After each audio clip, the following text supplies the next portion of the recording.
आज विधान परिषदेचे सचिव आणि तालिका सभापतींचा निषेध करून मी आज सभागृहातून बाहेर पडले। 260च्या प्रस्तावावर कालपासून आमची चर्चा चालू होती। ज्या चर्चेवरती विधान परिषदेचा मुख्य प्रस्तोत म्हणून मी सर्वांची नावं दिली होती। माझं स्वतःचं देखील नाव होतं आणि आज सकाळी 10 वाजता अपेक्षित होतं की मला सभागृहामध्ये बोलता येईल। बरोबर 10 वाजल्यापासून सकाळी आम्ही सभागृहात बसलो होतो आणि दुपारच्या प्रहरापर्यंत चर्चा झाली। सर्व सदस्यांना बोलायला दिलं, त्याबद्दल माझा कुठला आक्षेप नाही।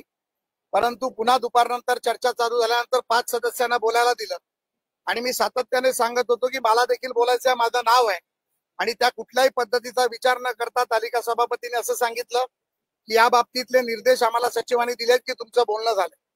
एक विधान परिषदेचा सदस्य म्हणून मी या गोष्टीचा निषेध करतो। एखाद्या विषयावर, राज्याच्या विषयावर, प्रमुख विषयावर जेव्हा सत्ताधारी म्हणून आम्ही जेव्हा प्रस्ताव मांडतो तर सरकारची भूमिका, सरकारने केलेलं काम, सरकार काय करणार आहे, सरकारला आमच्याकडून अपेक्षित काय आणि आम्ही सरकारला काय अपेक्षित मागतो हे आम्ही सभागृहात मांडतो। त्यावरती मंत्री महोदय किंवा मुख्यमंत्री, उपमुख्यमंत्री त्यावर उत्तर देऊन त्यावरती निर्देश देत असतात। परंतु अशा पद्धतीमध्ये जर सचिवालय काम करणार असेल आणि आमच्यासारख्या ज्येष्ठ सदस्यांना जर बोलायला देणार नसतील आणि जर अशा पद्धतीत बोलत असतील की सभापतींचे निर्देश होते, तर सभापतींचे निर्देश माझ्या विरोधात होते काय मला पहिल्यांदा जाणून घ्यायचं।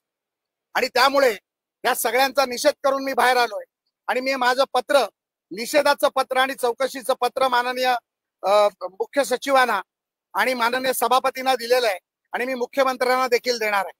आणि जर यावर कारवाई जोपर्यंत होणार नाही तोपर्यंत सोमवारपासून मी हाताला काळी फीत बांधून या सभागृहात येणार आहे आणि या सभागृहाच्या सचिवांचा आणि ज्यांनी कोणी हे निर्देश दिले आहेत त्याचा मी निषेध करतो।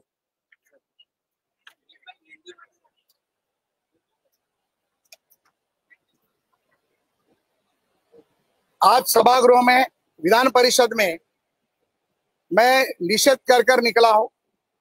जिस तरीके से सभागृह में हमारा विधायक करके अधिकार है, एक सदस्य करके अधिकार है, उस अधिकार का हनन करने का काम आज सचिवों ने और तालिका सभापति ने किया है। जिस तरीके से हम सभागृह में अनेक विषयों पर प्रश्न मांगते हैं, चर्चा करते हैं, सत्ताधारियों के 260 के प्रस्ताव में हमारी मांग थी कि हम कृषि विषय के ऊपर, इंफ्रास्ट्रक्चर के ऊपर, अनेक विषयों के ऊपर हम चर्चा करने जा रहे थे। विधान परिषद का मुख्य प्रस्तोत होने के नाते मैंने सभी के नाम दिए थे, मेरा खुद का भी नाम दिया था।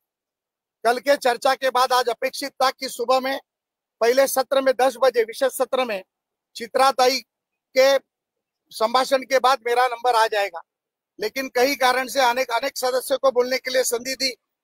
थोड़ा सा सीनियर होने के कारण मैंने भी समंजसता बताई। मैंने भी कहा कि दोपहर के सत्र में मैं बात करूंगा। दोपहर के सत्र में चर्चा शुरू हुई, अनेक सदस्यों को बात करने के लिए दिया गया और तालिका सभापति को गलत तरीके से मार्गदर्शन सचिव के माध्यम से किया गया और बताया गया कि मेरी बात हो चुकी है। अब मुझे मालूम नहीं कि तालिका सभापति को ये किसने बताया या बताया भी नहीं। मैंने ये पत्र श्री भोले जी को, मुख्य सचिव को दिया है और जिन सचिवों ने इस बारे में गलती की है और बाद में उनका कहना था कि इस बारे में सभापति के निर्देश थे, सभापति के निर्देश थे कि नहीं थे, इस बारे में सभापति मेरे से बात करे और जिन सचिवों ने गलती की है उनके ऊपर कार्रवाई करे, मेरी मांग है। और जब तक मेरी मांग पूरी नहीं होगी मैं सोमवार से शुरू होने वाले तीसरे हफ्ते के सत्र में हाथ को काली फीत बांधकर इस सभागृह में आऊंगा और जब तक इनके ऊपर कार्रवाई नहीं होती या सभागृह में मेरी माफी नहीं मांगी जाती तब तक मेरा निषेध शुरू रहेगा। धन्यवाद।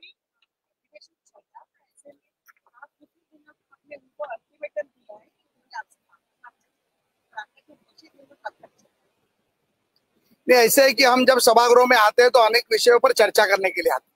उस चर्चा में सरकार के पास से हमें अपेक्षित क्या है और जनता को हमसे अपेक्षित क्या है वो हम सरकार को बताने की कोशिश करते हैं। 260 के सत्ताधारी की चर्चा में सत्ताधारियों को बोलना होता है, सत्ताधारियों की इच्छा बतानी होती है।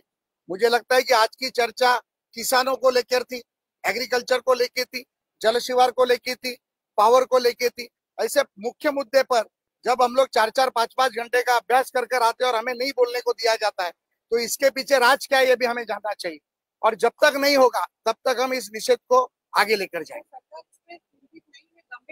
मुझे मालूम नहीं, मैं तो अभी आपके सामने बोल रहा हूँ। सरकार को जब मालूम पड़ेगा तो सरकार मेरे से बात कर ली।